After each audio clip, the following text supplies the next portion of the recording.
Hey, good morning. This is Leonore from Too Punk to Be a Hippie, and I am very excited to have my friend Brent Friedman. He's here. He is one of the, movers and shakers of the new ska world, not only playing drums. I have to kind of pump you up, not only playing drums in We Are the Union, but he's very involved in a lot of things behind the scenes and has a lot going on. Can you tell me before we talk about the hippie stuff, what do you do musically right now? It seems like you wear a lot of hats.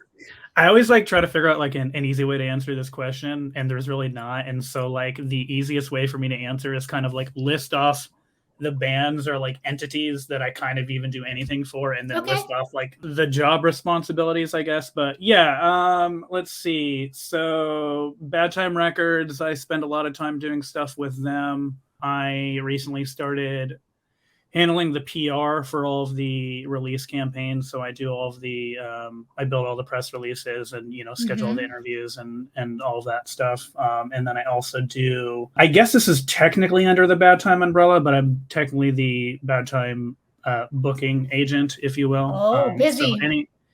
So any of the bands on there, obviously a lot of them have DIY backgrounds. And so, they don't necessarily even need me or want me, but I'm just kind of there to act as a buffer and navigate that and just make sure they're not taken advantage of, namely with Kill Lincoln, Bad Operation, Jer, Scotty Network, and then obviously in my own band, We Are the Union. See, you just said those names really fast, but those are awesome. That's a big deal. Those are awesome moving and shaking bands. Those are, it's cool. It's all stuff, it's working with my friends, and it's all things that we never used to need anything dealing with booking agents or promoters or anything like that, but it's kind of grown over the last couple of years and it's been really cool. But so yeah, that's what I do with them. And then the Suicide Machines, I'm their finance manager. I didn't know that. That's cool. That's the term I've coined. I don't know if that's necessarily, but it's usually a consent guy. Yeah, so I do all the accounting for them when they go out and do a weekend, and then or just when they have streaming royalties coming in and stuff like that. And then I also run their merch store. Catbite, I run their merch store. Why am I forgetting other things that I do? Dude, you do so much. And then my own band, We Are the Union. It's kind of everything other than writing the music, basically. And so yeah, I'm sure I'm forgetting something, but yeah, my day to day is just all over the place. I have a ongoing to-do list on my notepad, even to remind me of my personal activities that I need to do for the day, do laundry or go to the bank and stuff like that. It's the only way that I can stay on track. But I also try to give myself time for mental health when I need to, take Saturdays off, or even just if I'm having a bad day, I can just stop. And everyone that I work with is very good about being don't even stress and whatnot. So that's been good.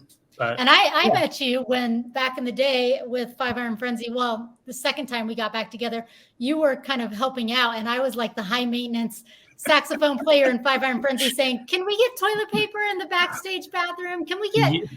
I bumped it up to a new level. Can we get a mirror?" You really weren't that high maintenance. I've experienced high maintenance, and that wasn't it. I'm sure you have. Definitely not going to name names, but right. Well, let me ask you this, because this is why I wanted to have you on. And I don't know exactly when I remember hearing this, but you are a vegan. Yes. And to me, that is super fascinating. And the reason it's fascinating is because there's a lot of different reasons that people do it. I wanted to have you on because I haven't interviewed a vegan yet for this program, but I do feel as far as helping the earth and helping the world and helping health, veganism probably has a lot to say about all of that. So I guess the first question I would ask about that is, why did you decide that, and when did you decide that? So I would say, most vegans, I went vegetarian first, and this was I can't remember the year. Oh man, 2000. Do you remember how old you were? It was 2010-ish or something like that. I was already out of high school. Okay. It was definitely after college too, even, surprisingly. Okay. But I went vegetarian originally, surprisingly enough, to get a friend and bandmate to quit smoking. What? It was so he was it was weird because it wasn't meat was a vice for me or anything. It was just, I mean, it was, being an omnivore is the norm. So, but it was one of those, I think that a couple of my bandmates had started going vegetarian, and they were just hey, I'll quit smoking if you quit eating meat. And I'm just oh, so he kind of, yeah, I see. Like it was like, do this and I'll do that. It was weird because I was like, I don't even remember vegetarianism being like a big part of that. I think he was probably just looking for an excuse to quit smoking, and I was absolutely happy to help. Yeah, so it's like I remember like the day before we started, it was just kind of like, for some reason I really wanted to eat wiener schnitzel one last time. He's like, well, I got one last. He's like, I got one last cigarette. Let's go eat there, and you can have that, and then I'll smoke this. And then of all things, wiener schnitzel. So, yeah, and that was that, and it was just like, it's so fun. It's just like thinking back now, like when I first went, I just like remember like, it's so stupid to think about. It's like I had no idea like what I could eat. I was like calling my other vegetarian friends. Sure, am I allowed to eat eggs and all these stupid things? And like obviously it took a week, and then I was just like, oh, I get it. You literally but you were kind of doing it for someone else to appease them, so you wanted to do it right. It's not like when you're doing it for your own convictions. That's a little different. Yeah. And so I don't know if really bad is the correct or really good is the correct term to say, but like when I commit to something, I just stick with it. So that's basically just what happened. And so like I stuck with it, and then I started obviously touring as a vegetarian. And back when I started touring as a vegetarian, I feel like I was just like, it was just me and my partner Jessica were like the only vegetarians on whatever tours we were on, and so like we would get stuck going to a lot of meat heavy places and stuff like that. And being a vegetarian is at least easier, but what would happen is we would just kind of like eat a lot of cheese, like a lot of dairy. So we'd go to places and like go to Steak and Shake and just have a grilled cheese, or we'd go to In-N-Out and have a grilled cheese. And so we noticed that it was just like our dairy intake was just like so out of control and stuff like that. And so we were vegetarian for, God, I want to say we're only vegetarian for 2 years before going vegan, but like being in the punk scene, we obviously met a lot of other people who were, whether touring or not, just who were vegan or just kind of, dabbling with that. And between just kind of meeting people and seeing kind of like how they, my specific memory actually, weirdly enough, is Reed, my singer, before I was in We Are the Union, when I would just like, I would book We Are the Union as a promoter, and I would like go see their shows and stuff like that. And I just like remember like one instance where like I went to like In-N-Out with them afterwards, and I saw that Reed was even able to navigate a vegan meal there. And like, wow, that's pretty good. So like, sure, you're gonna compromise, and some meals you may only be able to have French fries, or like, you're gonna have a bag of potato chips, maybe cheese or whatever from liquor store or something like that. So like, sure, it's not going to be easy, but or sure, it's not going to be fun, but I noticed that it was obviously still easy to be vegan on the road. And then obviously we were not to get too into it, but like just learning about factory farming and learning about the dairy. No, you can get into it. That is part of why I wanted to have you on, because the dairy industry is terrible. They are, essentially raping cows and, forcing them to produce dairy, and then, forcing them to give birth, and then taking those calves and making veal with it and stuff like that. And, the egg industry is, if the eggs hatch and they're just male chickens, they're going to just throw them right into a grinder, literally just kill them, because they're no use to them and stuff like that. So there is the vegan argument that the egg and dairy industry is actually worse than the meat industry, because they are essentially holding them captive and torturing. They're dealing more with babies too. Yeah. Whereas, the meat industry, at least they're just killing them so they don't have to suffer or whatever. But yeah, so, learning about all of that and just learning about how easy it was, and like, and then obviously just like the accessibility of vegan foods started getting, just becoming popular. And would you say like in the 2000s kind of? Yeah, it was like, I feel like it was like right before like Beyond Burgers became a thing, and then obviously after that Impossible, and just the fast food craze of getting all that stuff. But like, it was still easier. We would just like vegan cheese at least was becoming a thing at some places, and like but is it good? I guess it doesn't matter. It's okay.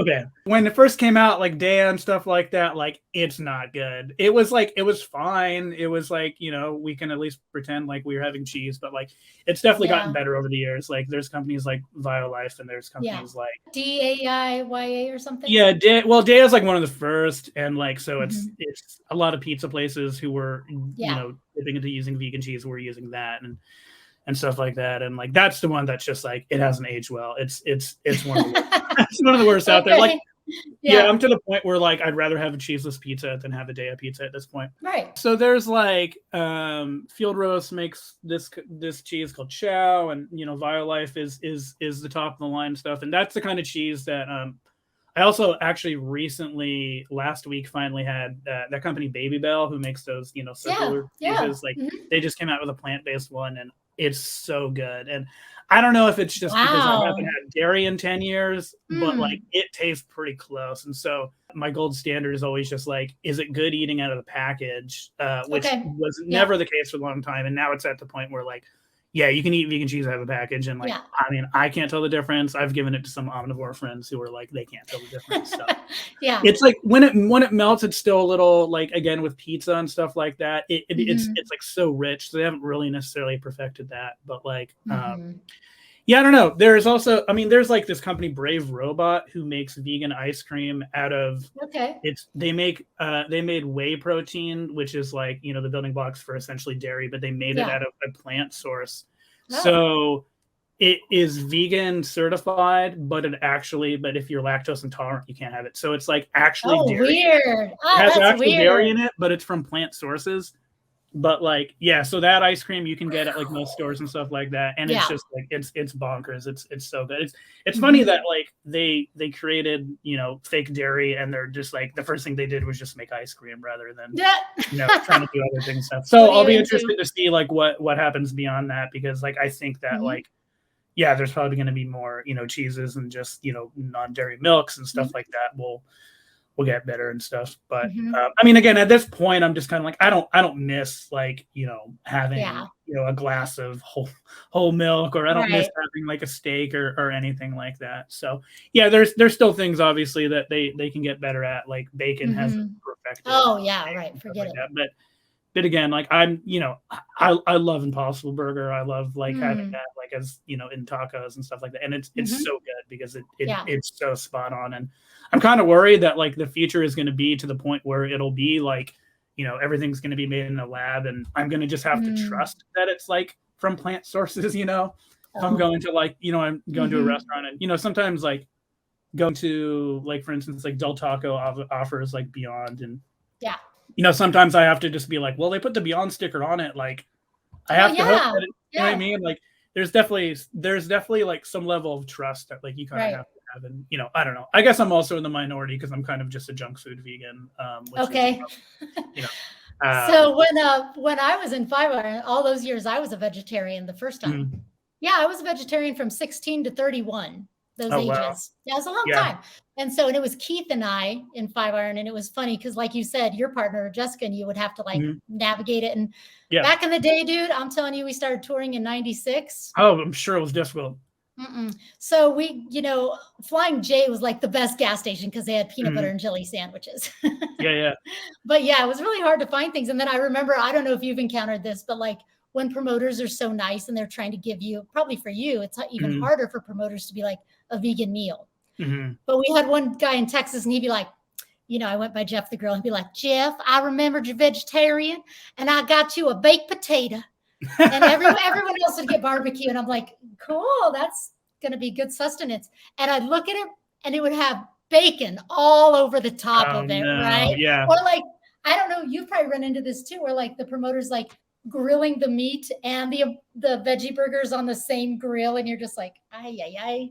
Yeah, there gets to be like a gray area where you're just kind of like, I guess I'll put up with it. I don't want to be rude, but also like, they did their best. And as far as like what you're talking about, it definitely, when you're touring, it depends on like the region, I guess. Some places are, if you're in the heart of Texas or, the South or whatever. And obviously it also depends on who you're dealing with. But like, I've done, especially like support tours where like, like We Are the Union was touring with Real Big Fish, and we played somewhere in Virginia or one of the Carolinas, and the person doing hospitality just didn't even read that we had vegans in our band, or like didn't even probably not know and also probably didn't even know, because they were like bringing out salad dressings, and they were just like, oh, should I bring out any other dressings? And Reed was just like, well, we have a couple of vegans, like if you can bring out like a vinaigrette or something like that rather than this ranch. And they were just like, I don't know what the response was, but they looked at Reed like, I don't even know what that is, like, so yeah, what's the problem here? And I try to be like, I hate being like that vegan where, especially in situations like that, like I'll just, pick out some stuff, or like eat fries, or just like go get a meal elsewhere or something like that. That was one of my questions for you is, I mean, I was vegetarian when we went to South Africa. And and that's fine, except for that they had barbecues every single night, and I don't remember what they called them, but they also had this thing, I think it was called pop. It was like a cornmeal mush, but it had no sustenance. So I almost fainted several times. It was like, there's no nutrition to that other thing that they had. But my question for you was like, have you run into situations where you've gone into cultural situations where, for the sake of relationship, you have eaten something? Because kind of what you were saying, like you have to trust, like I found certain times culturally, you go to someone's house and you have to trust that the soup might not have a meat broth. Have you eaten, would you usually eat it, or would you refrain?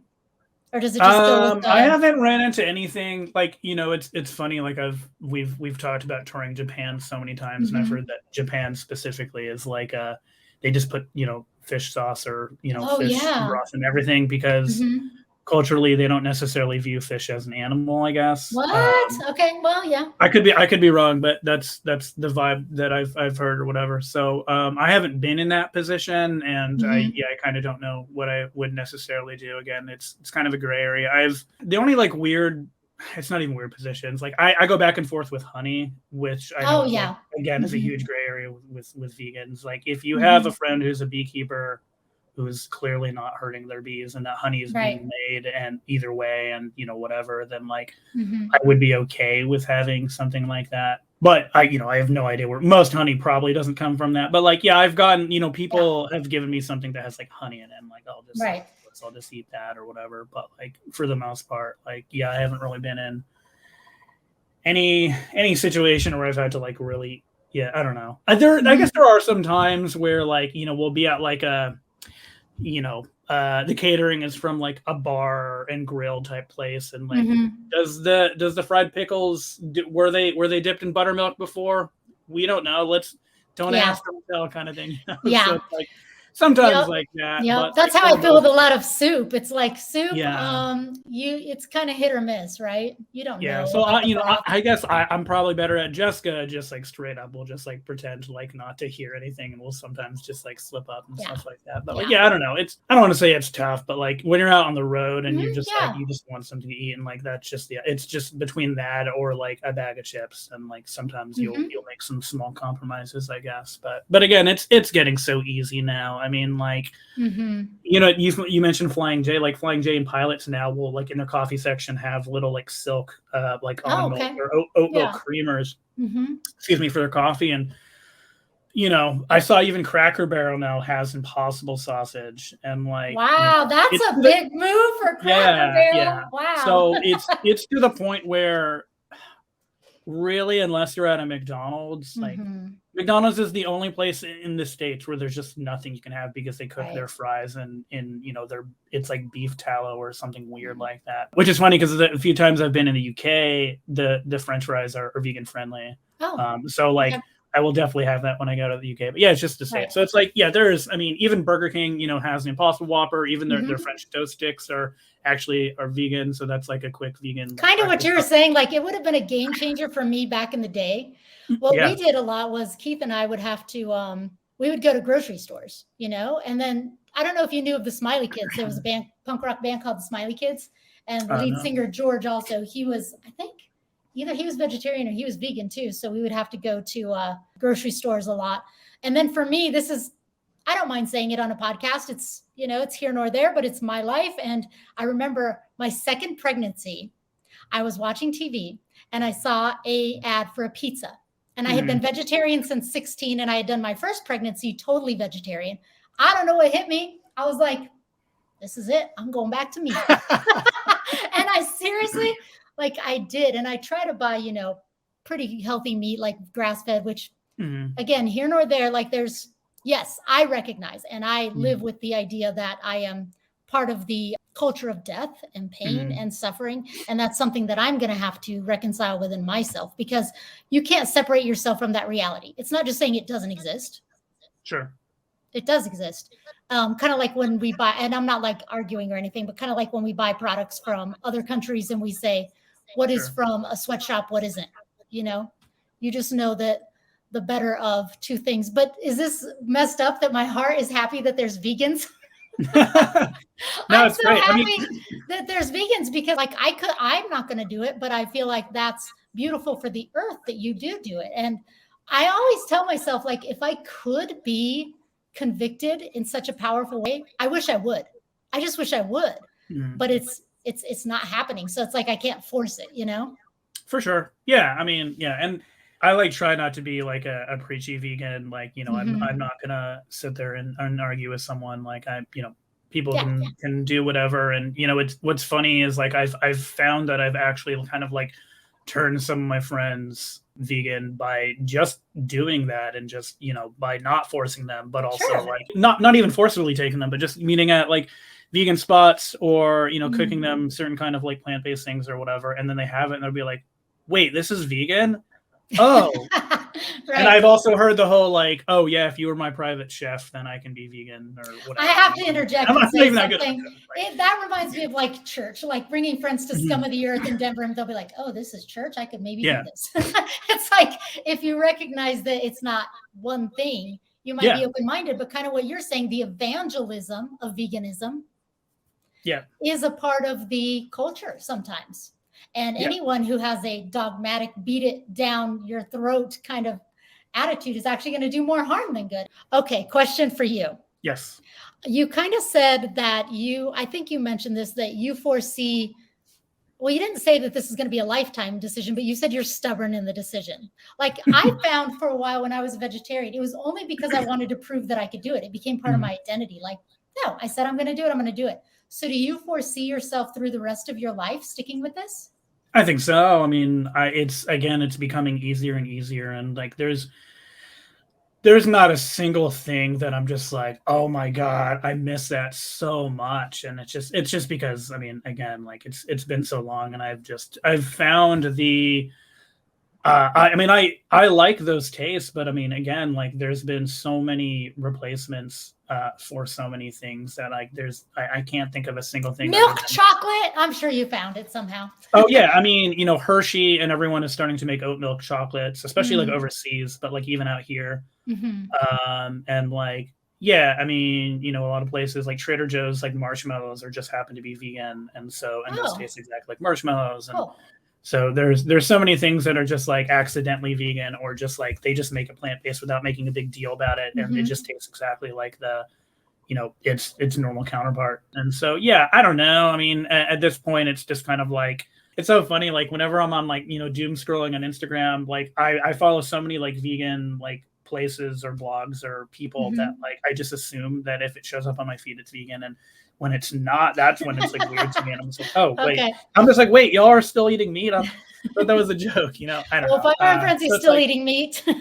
But like, no, it's wild. It's like, I mean, the dairy industry is super in shambles. Like I know very few people that still drink dairy milk, even who eat meat, stuff like that. And I need to get more educated. Yeah, I mean, you go into any grocery store, and like the plant-based milk options are just like insane. There's so many different kinds now. And being Hispanic, I'm pretty much lactose intolerant, and so I love that avocado brand of ice cream. It's actually good. Oh, really? Have you tried that one? Avocado. No, I've never seen that. I think, and they even have an avocado flavor. It's not bad, dude, which is dangerous because, say it's vegan, say it's dairy-free, but it is a lot of sugar and a lot of fats. But it's really good. Yeah. It's not necessarily good for you.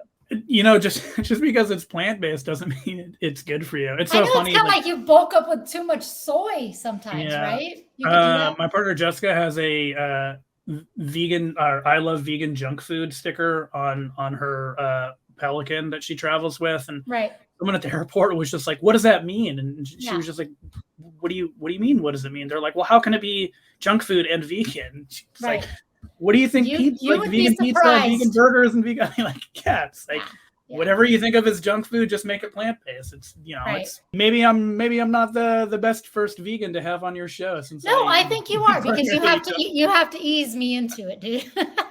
Well, that's the thing too, is like the whole concept for having Too Punk to Be a Hippie is the idea that I'm not a good earth carer. I'm not really good at it. Like, I'm gardening barely. I have 5 chickens. Cool. Like, I half-ass everything. And my husband says to me, it's because, and I would never go so far as to get, an ADD stamp on my head. That's just not me. But I lose focus in a lot of things. So it's like I dabble sure. in a lot of things. And to me, it's like veganism and vegetarianism. You can't dabble in that. It just doesn't. It's more of a lifestyle, like what I hear you saying. Yeah, it was also like when I first went vegan, it was. Well, there was what's funny. Well, a couple things. When we first went vegan, we were continuing to eat absolute garbage. But what was weird was because we were cutting out all that cholesterol, was we were losing weight those first couple weeks just eating whatever. So that was kind of fascinating. But what I was going to say is, like, I also it's so dumb. Like when you talk about like shoes being vegan, like when you first hear that, you're just like, what do you mean? Clothing. Yeah, clothing. But and then learning that like that's probably something I should be doing, and not having suede or leather, which I was never a huge fan of those things anyways. But and most like thankfully most shoe companies, like I primarily wear Vans, and Vans is pretty good about labeling what shoes are vegan online and what aren't and stuff like that. But just those things, and then also like shopping for like shampoos and conditioners and stuff like that, and just it's weird because it's like sometimes you'll find products that are plant-based and so they're vegan, but then they will still test on animals, so you kind of have to look for all the symbols. You got to look for both of those things. No animal testing and vegan. Yeah, which again, it's becoming so. I mean, so many companies are just like throwing all that stuff out the window and just make like so many things are just becoming vegan by nature, and just because it's easier. And I mean, honestly, plant-based ingredients should be cheaper than ones that aren't plant-based. Right. It's always that's always the fascinating thing to me. Is I was like, wait, why is this more expensive when it's essentially maybe the way they have to make it is harder. Well, I mean, I think it's just supply and demand, essentially. Not as many people are having it. But doing those changes were something that we had to learn. But it was you pretty slowly. easy. You kind of eased into it. Yeah, and I'm still like I don't get. I mean, I haven't gotten tattooed in forever, but like even learning that some tattoo inks aren't vegan and what would it have in it? What does it have like? Does it have like bugs? Actually, I think so. I think there's like some pigments that are like maybe it's like insect based or something. I heard that about like Jelly Bellies, that they have the coating. Or it's jelly beans have. I think it is. Yeah, so like some gums have that and stuff like that. Yummy.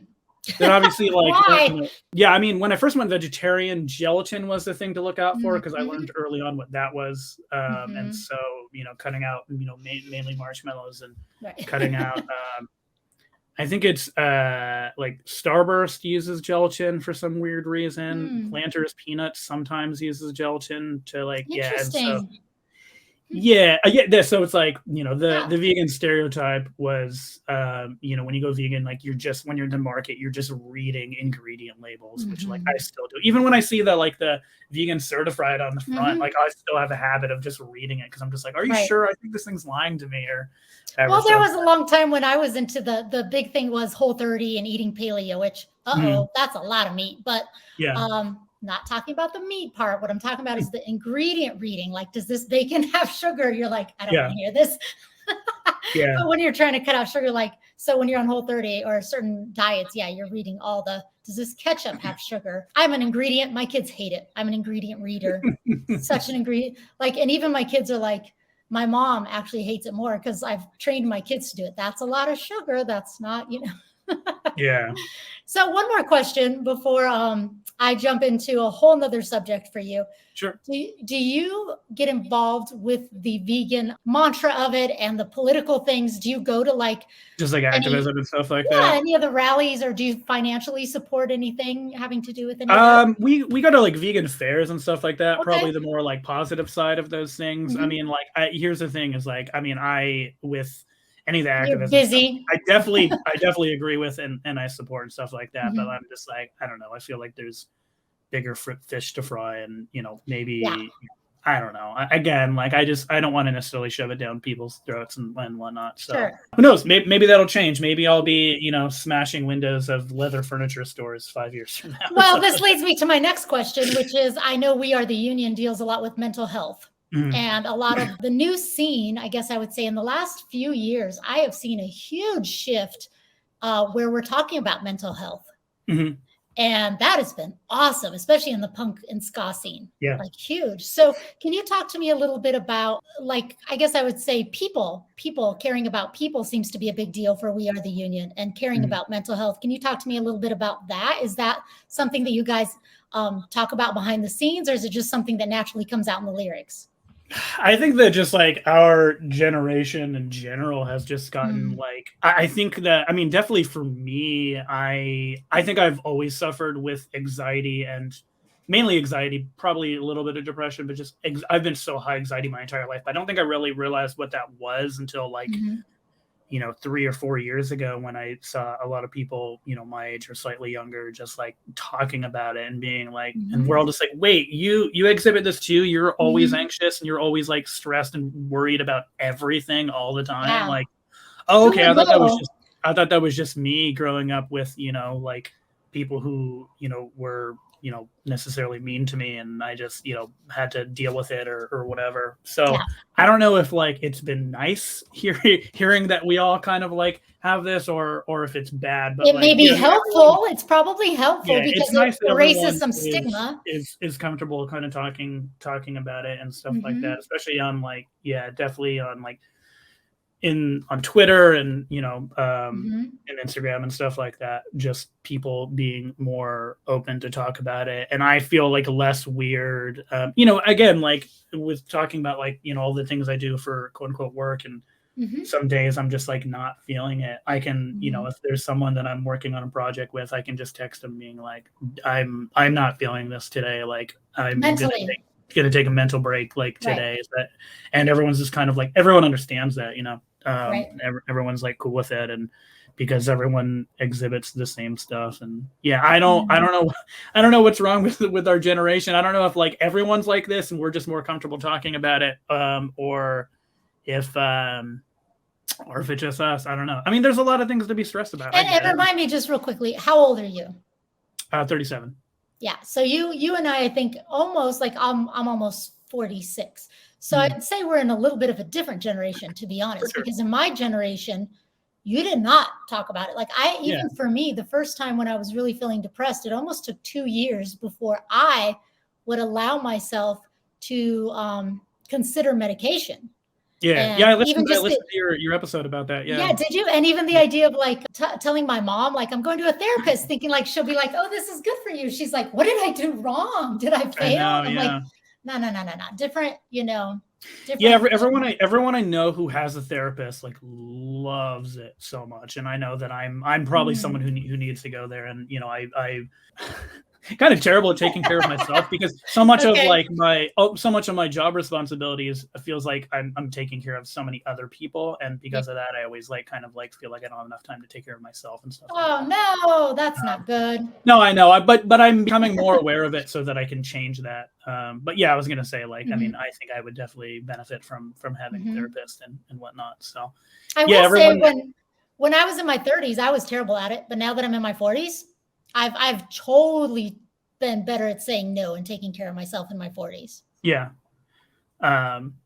It was, like I just got back from vacation. People tried like bugging me when I was on vacation. And like, I think that like this was like 3 years ago, I probably would have been like, oh, fine, I'm going to just deal with this. But I was just like, I texted them. I was like, dude, I'm on vacation until next Wednesday. Don't even try. Right. Even like when I was like, flying yesterday, people were trying to get to me, and I'm just like, I'm not back yet. I'm sorry, I'm not going to deal with this. So I've gotten better at like at least setting boundaries with that kind of stuff and whatnot. But that's kind of the nature of like having the, I guess, gig worker kind of job. I guess is we quit our 9 to 5 to go work 24/7 essentially. Yeah. So I don't know where it's going with that, but yeah, I don't know.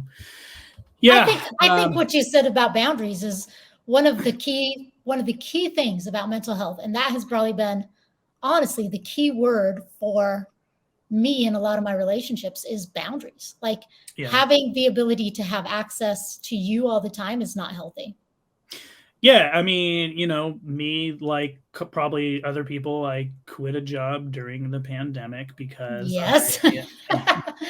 you're familiar. Oh yeah, yeah. I don't see you as much as I used to.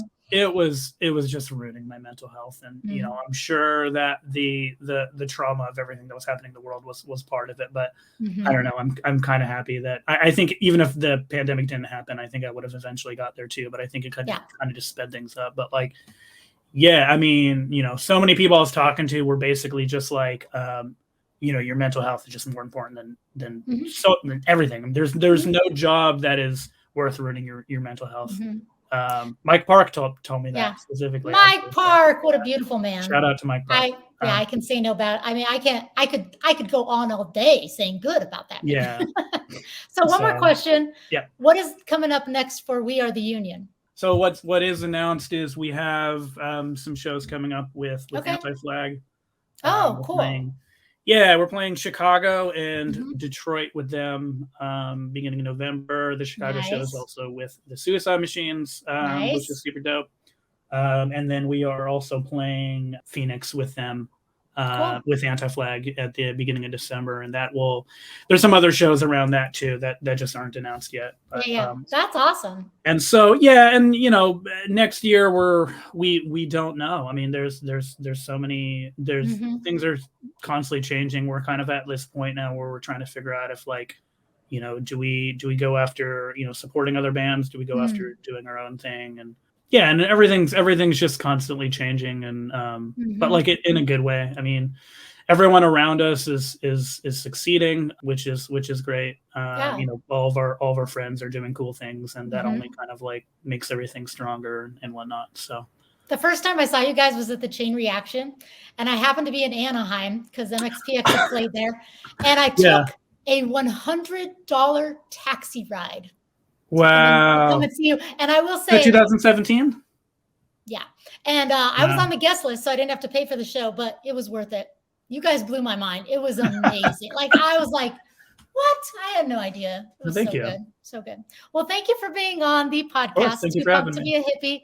And I hope our paths cross when they do. And yeah, I really appreciate all that you're doing, and keep us posted. Cool. Will do. Thank you.